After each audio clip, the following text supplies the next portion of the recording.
예, 교회 생활을 통해서 성경을 알아가는 것, 이게 신자에게 향하신 하나님의 가장 큰 뜻이다.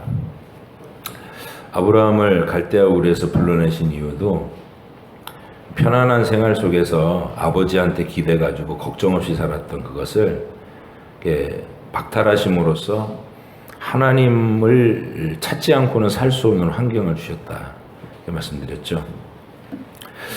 여러분, 우리 자녀들이 어렸을 때, 여러분의 자녀들이 어렸을 때 성경 읽기를 습관화들이지 않으면, 습관으로 만들어주지 않으면, 이제, 이거 철라면 하겠지, 이러면, 대학교 딱 가고 나서는 딴 게 먼저 들어와요. 성경보다. 성경보다 세상에 재미있는 것들이 훨씬 더 먼저 확 밀려 들어오기 때문에, 그때부터는 성령이 특별하게 간섭하지 않으면, 마음과 정신을 하나님께로 돌릴 기회가 없습니다. 그래서 우리 자녀들에게 어렸을 때부터 성경을 읽어야 한다. 성경을 묵상하고 성경의 내용을 알려고 노력해야 된다. 이거를 가르쳐야 되고, 가족의 분위기가 그런 분위기여야 돼요. 가정 예배를 드릴 때마다 어떻게 말씀을 읽고 있는지, 그런 것들이 여러분에게 이제 지금 어린 자녀를 두고 있는 신앙의 엄마 아빠들은 그것에 지금부터 주의를 기울여야 됩니다. 아이가 성경을 읽게끔 하는 것. 여러분, 이 청소년들도 이 자리에 와 이게 많이 앉아 있는데 우리가 성경을 안다는 것은 얼마나 위대한 거냐면, 이 세상에서 가치 있고 위대한 일들은 전부 성경에서 시작됐어요. 그런 사실을 여러분들이 세상의 역사 속에서는 확신할 수 있기를 바라요. 우리가 그토록 소중하게 여기는 민주주의라는 게 있죠. 민주주의. 민주주의는 주권이 국민에게 있다. 이런 게 민주주의 사상인데요. 거기에는 어떤 게 강조되어 있냐면 개인의 양심의 자유, 표현의 자유, 자유가 기본이 되어 있는 거예요. 예전에는 군주국가였죠. 민주주의가 아니라 왕이 자기가 모든 백성들을 위해 군림한다고 생각했던 그런 왕정시대에 있었고, 수많은 일반 주민들이 착취를 당하는 노예제도가 있었고, 그런 계급 속에 있었어요. 종교개혁을 하고 나서 거기에 대한 각성이 일어났죠. 인간의 양심은 하나님 외에 그 누구도 간섭할 수 없다. 그래서 양심의 자유, 표현의 자유, 신앙의 자유, 이것을 기반으로 해서 민주주의가 형성되는 거예요. 여러분과 제가 살고 있는 이 시대 자체가 성경과 거기서 나온 사상의 체계 위에서 세워진 복된 하나님의 선물이라는 거예요. 성경을 알면 위대함이 있습니다. 그 속에. 또 이 시장 경제라는 게 자유 경쟁을 하잖아요. 그러니까 능력 있는 사람은 많이 막 장사 수완이 좋아갖고 많이 벌고, 좀 안 되는 사람들은 장사도 잘 못하죠. 옛날에 어떤 양반이 가난해가지고 굶어 죽게 생겼으니까 자기가 이게 상놈들이나 하는 거다 이러면서 멸시하던 장사를 해보려고 소금 장사를 하겠다고 이제 따라하셨는데, 채통이 있어갖고 소금 사려 그걸 못했다는, 소금 사려. 그래서 어떻게 했냐면 그 소금 장사 옆을 따라다니면 소금 사려 그러면 나도요 나도요 그러고 따라다녔대요. 이게 시장 경제라는 것은 자유, 하나님이 주신 자유 속에 자유로운 경쟁을 하는데, 우리 속에 인생의 죄성이 있잖아요. 그러니까 뭐 많이 가진 사람은 막 욕심껏 가지는데 못 가진 사람은 계속 뒤처지고, 그래서 빈익빈 부익부 이게 발생을 해요. 이 자본주의의 폐단이다. 그래서 마르크스 레이닌 이런 이 사람들이 이런 자본주의는 스스로 그 모순에 파멸되고 말 것이다 이렇게 주장을 하면서 강제로 있는 자들의 것을 뺏어서 공평하게 나눠줘. 공산주의자, 사회주의가 그렇게 해서 나온 거예요. 성경에 있는 사상을 악하게 뒤집어가지고 빼앗아서 나눠주자로 됐잖아요. 근데 사실은 성경 안에 이미 그 답이 있었어요. 자본주의의 폐단을 어떻게 하면 해결할 수 있느냐? 사랑이다. 사랑과 돌봄. 사도행전 2장에서 나오는 성령 충만한 사람들이 가난하고 없는 사람들을 자발적으로 자기 재산을 가지고 이렇게 나누어주고 책임지고 보살폈어요. 그게 교회에서 시작된 일이에요. 그 교회에서 시작된 일이 영국 교회가 대사회적으로 구제 사업을 계속했던 그 일이 이제 국가 제도화 된 게 이 복지 제도입니다. 오늘날 우리가 그렇게 혜택을 많이 누리고 사는 복지 제도도 전부 성경에서 나온 사상이고 교회가 시작한 일이다. 왜 이 말씀을 드리냐면 우리 청년들, 학생들 특별히 여러분이 공부를 하는데 성경의 내용을 알고 있는 학생과 성경에 전혀 관심도 없는 학생이 똑같이 공부를 해도 똑같이 똑똑해서 공부를 1등하고 이게 잘 나가도 성경을 알고 있는 사람이 가지게 되는 지식과 하나님이 허락하신 지위와 이런 것은 그의 인생을 존귀하게 만들어주고 막강하게 만들어준다는 거예요. 이거를 좀 여러분들이 확신을 가지고 살아갔으면 좋겠어요. 부모님들이 학생들 성적 관리 관심 많죠.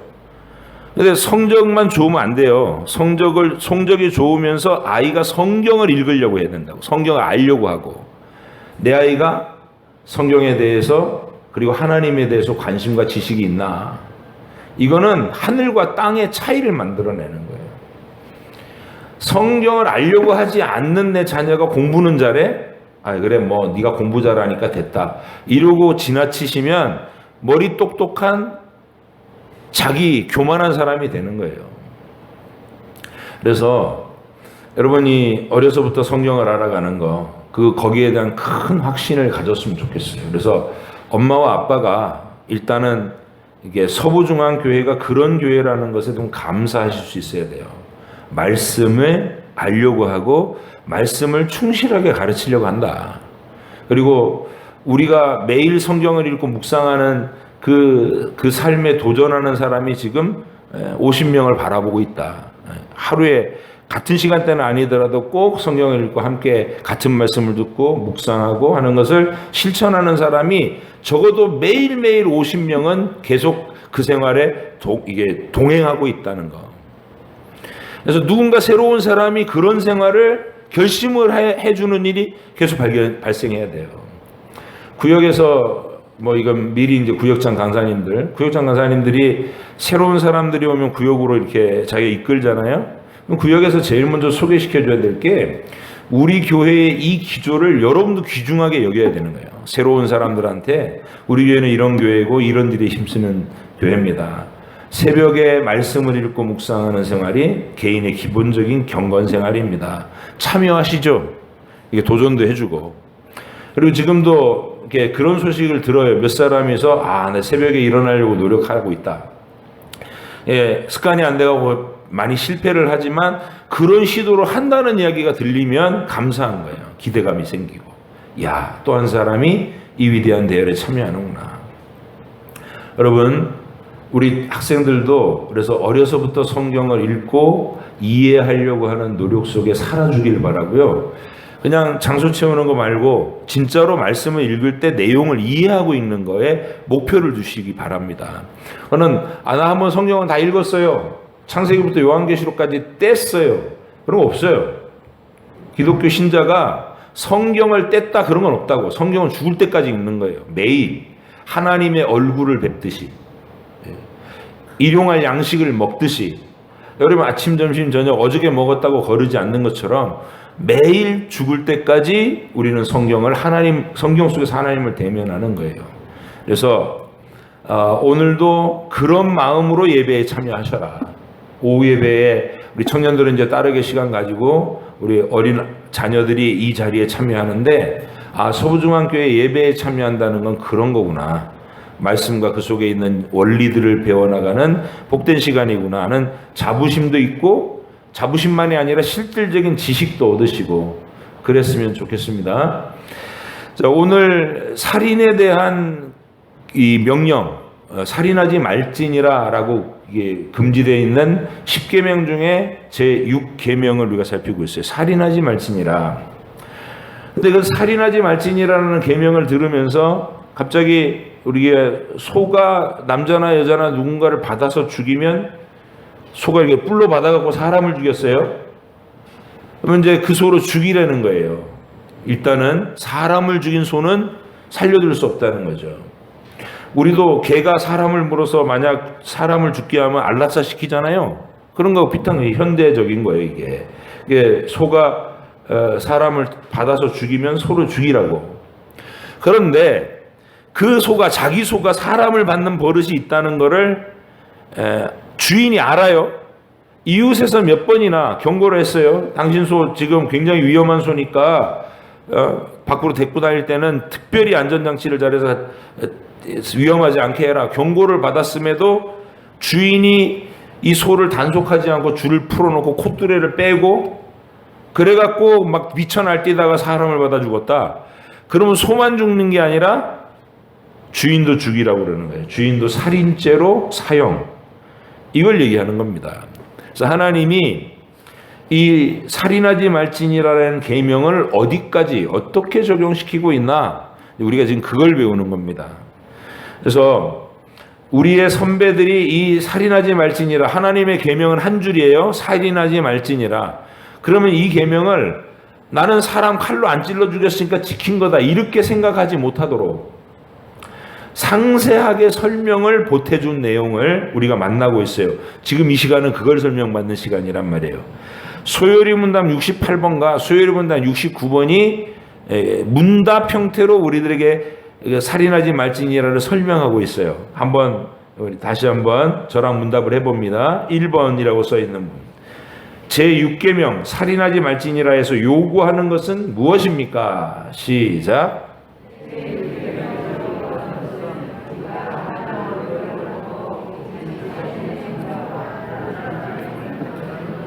내 자신의 생명과 다른 사람의 생명을 안전하게 보호하도록 합당한 노력을 기울여라. 이게 살인하지 말지니라 라는 계명을 지키는 거란 말이에요.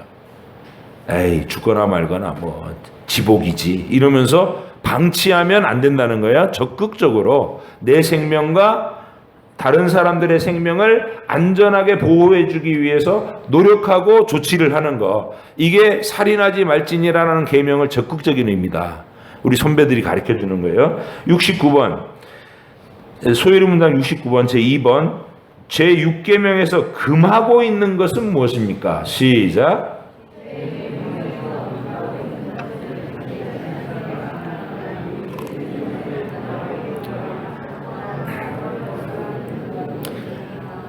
이웃의 생명을 부당하게 끊거나 또 그런 결과로 이끄는 모든 일이 살인하지 말지니라 계명에 속한다는 거야. 아까처럼 내 소가 분명히 사람을 막 들이받으려고 하는 포악함이 있는데 얘를 방심해갖고 콧뚜레를 안 한 채로 이렇게 줄을 풀어놓고 들판에 풀어놨다. 그러면 그 다른 사람 보고 죽으라는 거잖아요. 내가 등치가 있다면 송아지만한 개를 키우는데 이 개가 다른 개나 사람을 보기만 하면 막 물어뜯겠다고 으르렁거리는데 그 개를 입마개도 안 하고 목줄도 안 하고 풀어놨다. 그럼 살인죄죠. 그렇게 적용하라는 거예요. 그래서 살인하지 말지니라는 게면 적극적으로 우리가 나의 생명과 타인의 생명을 보호하기 위한 그런 주의력을 기울이고 실제적인 조치를 하는 것을 요구한다. 자, 하이델베르그 요리문답 105번은 좀 더 상세하게 이 대답을 우리에게 풀어서 설명해 줍니다. 살인하지 말지니라가 어떤 뜻이 있는지. 살인하지 말지니라 하신 제6계명이 우리에게 요구하는 것은 무엇입니까? 시작.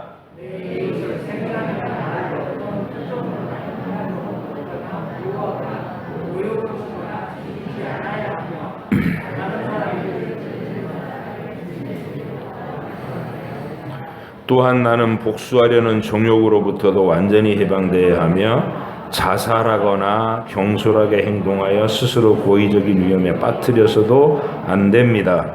하나님은 모든 종류의 살인을 방지하기 위해 정부와 공권력을 세우시고 인간들이 자유를 남용하지 못하게 억제하도록 하셨습니다. 여러분, 이게 1700년대에 지금부터 한 200~300년 전에 작성된 우리 선배들의 신앙 고백이에요. 근데 굉장히 현대적이지 않아요? 해석이? 요즘 여러분이 다른 사람 생명을 해하는 일에 왕따 문제 있죠. 왕따 문제. 그리고 악풀 문제 있죠. 악풀을 달아갖고 사람을 막 낙심하게 하고 극단적인 선택을 하게 만들고 이런 일들이 지금 우리한테는 얼마나 실제적인 얘기예요. 근데 그때 당시 인터넷도 모르고 컴퓨터도 모르던 200~300년 전에 우리 선조들이 벌써 살인하지 말지니라는 제6계명을 어떻게 해석할 것이냐를 지혜롭게 얘기하는 가운데 이 시대 가장 현대적인 상황들 다 예측한 것처럼 얘기가 나오고 있다는 거예요. 이게 성경의 지혜예요. 성경의 지혜는 우리 속에 들어오면 우리를 존귀하게 만들고 지혜롭게 만들고 용감하게 만들고 견고하게 만들고 막강하게 만듭니다. 어떤 높은 지위나 어떤 돈의 위력이나 어떤 흉기 앞에서도 주눅들지 않고 열등감에 사로잡혀서 콧바트리지 않고 살아갈 수 있는 위대한 힘, 성경을 아느냐 모르느냐예요. 하나님의 약속의 말씀을 가슴에 품은 요셉은 노예로 던져졌을 때도 노예 중에서 눈이 반짝거리는 노예였고, 그죠? 그래서 똑같은 청소를 하고 똑같은 심부름을 해도 딴 노예들은 느적 동공이 풀린 눈동자로 영혼이 없는 눈빛으로 하고 마지못해 때 하는데, 요셉은 하나님을 품고 하나님의 뜻을 마음에 담고 있으니까 눈이 빛난 꽃처럼 민첩했다는 거예요. 그러니까 주인이 모든 걸 맡기고 신뢰할 수 있는 노예가 됐다고. 노예 중에 대장 노예가 됐다. 가정 총무가 된다. 그런 거예요.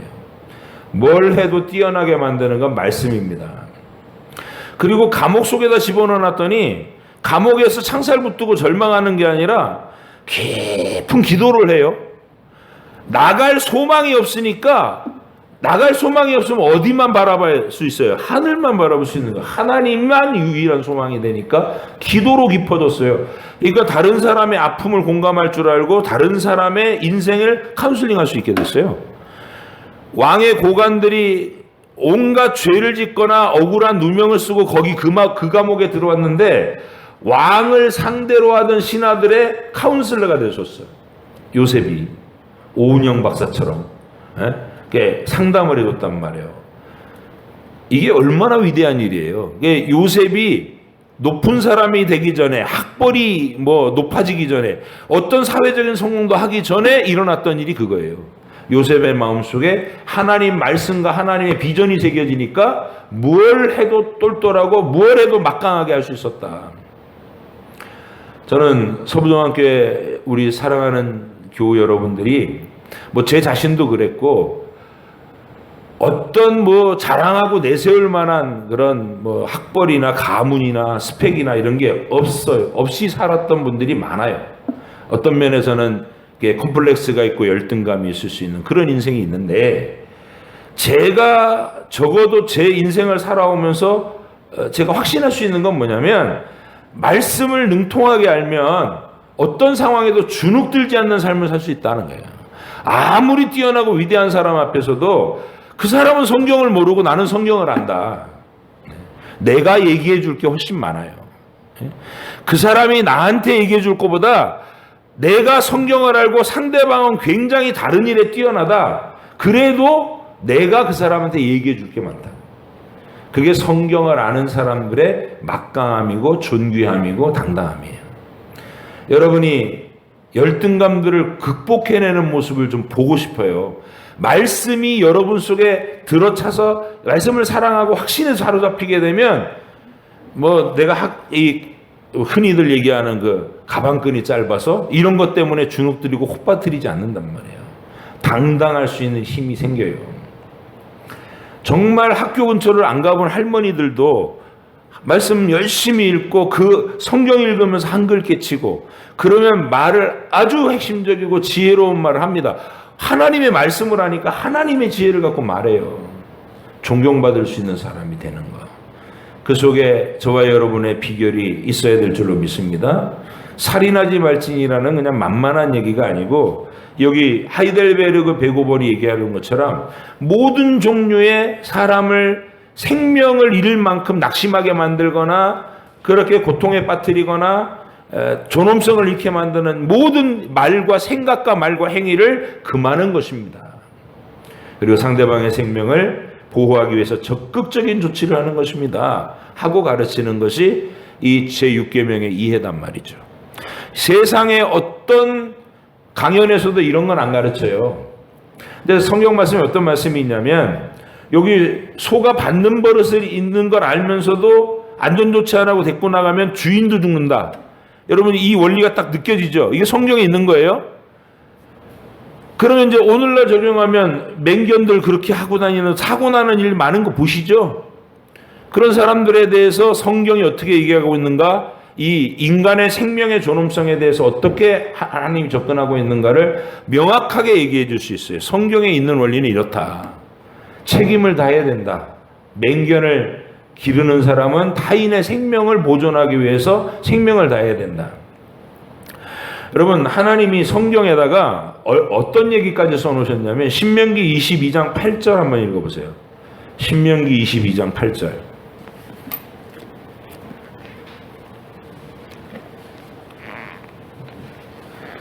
민수기 다음에 있는 신명기 22장 8절 한번 읽으세요.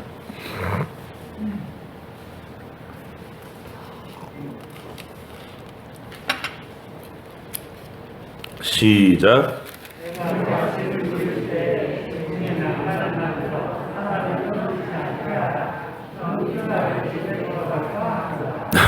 타인의 생명에 대한 배려를 이렇게까지 하라는 거예요. 이거를 항상 개역 성경은 여러분 그냥 표준 원어 성경의 단어 하나를 치환한 해석이 이게 번역한 해석이기 때문에 우리가 일상으로 쓰는 얘기하고는 확 안 닿을 때가 많아요. 그러면 왜 개역 성경을 읽느냐? 목사님 맨날 그 번역해주 이게 현대어 성경 자꾸 연결시키는 거 번거로운데 그냥 아예 우리 교회가 현대어 성경을 읽으면 안 됩니까? 저는 개인적으로 반대예요. 저 등대교회 안태준 목사님 아예 그렇게 했어요. 등대교회는 거기 가면 공예배를 현대어 성경 쉬운 성경으로 읽어요. 아 그게 좋은 거 아니에요? 딴 데 가서 예배에 참여하지를 못하잖아. 자기 성경을 가지고.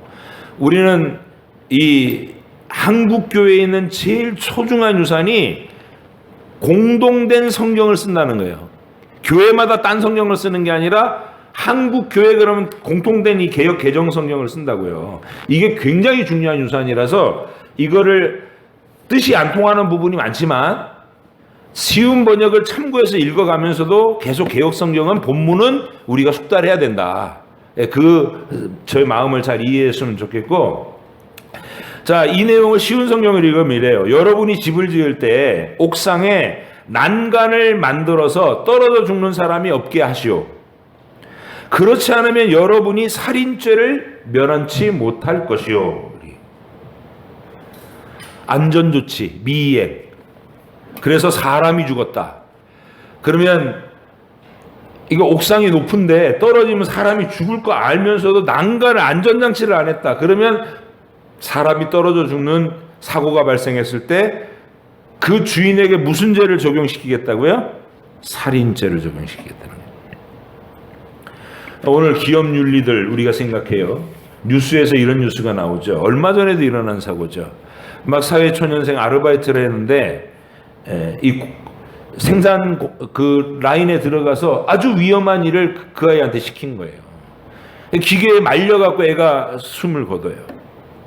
분명히 위험한 걸 아는데 비숙련이를 거기다 배치하고 안전장치도 미비한 채로 작업을 시켜요. 과도한 작업을.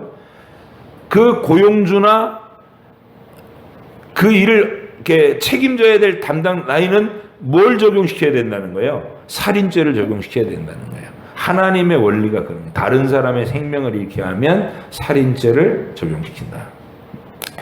오늘날 법도 그렇더라고요. 제가 이제 여기 제목을 살인 교사, 살인 방조 이렇게 검색을 해봤어요.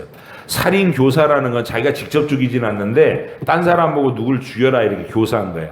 그건 법의 조항을 보니까 살인한 그 행위자와 똑같은 처벌을 한다 이렇게 돼 있어요. 살인 교사죄는 살인자와 동일한 죄를 처벌한다.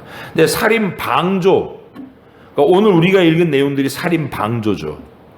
안전조치 미이행. 그런 사람은 살인자보다는 낮은 형률을 적용을 하더라고요. 일반 우리 법에서는 말이죠. 근데 하나님의 성경에서는 뭐라고 한다고요? 똑같이 살인죄예요.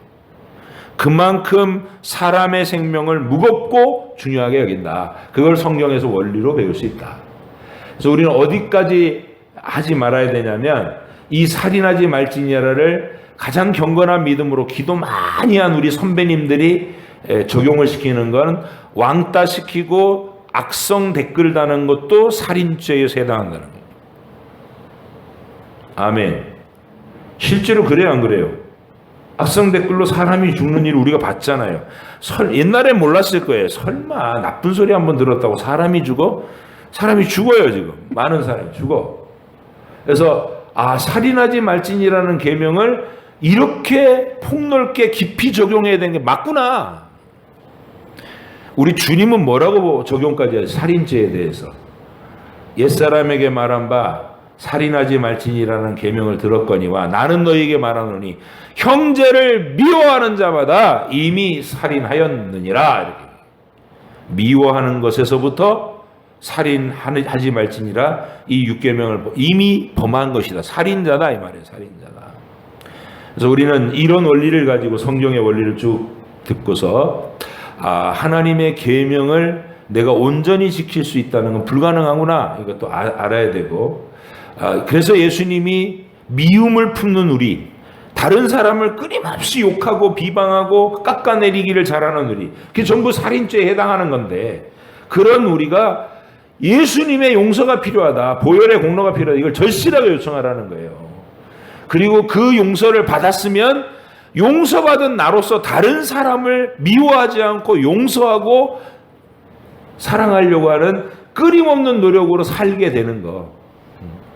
그게 천국의 인간상이다. 천국의 하나님의 비전이다. 우리는 교회 안에 모여서 뭘 하는 거냐? 그거 연습하고 사는 거다. 살인하지 말지니라. 단순하게 칼로 안 죽이면 되는 게 아니에요. 우리는 늘 살인하는 자입니다. 아멘. 시인이 있어야 돼요. 나는 늘 미워합니다. 늘 다른 사람을 내 의식 속에서 제거합니다. 하나님, 나는 살인하는 자입니다. 이게 절박하게 하나님 앞에 자백돼야 되고 예수님의 십자가의 보혈로 나를 씻기고 용서해 줄게 간절히 필요한 것을 고백하셔야 돼요. 그리고 용서받은 것이 느껴지거든 다른 사람을 용서하고 사랑하려고 하는 몸부림과 노력으로 미워하지 않기 위해서 힘쓰는 사람. 여러분, 미워하지 않기 위해서 힘쓰는 것은 그냥 단순하게 착하게 살아야지 이 정도가 아니라 하나님의 천국 백성으로서 절박한 훈련 과목이고 우리의 신앙생활의 가장 본질적인 요소다. 여러분의 마음이 미움에서 해방되고 살인죄에서 면제되는 예수님의 보혈을 끊임없이 의지하면서 사랑하는 사람들로 살기 위해서 힘쓰고 애쓰는 하루하루 되시기를 부탁드립니다. 기도하겠습니다.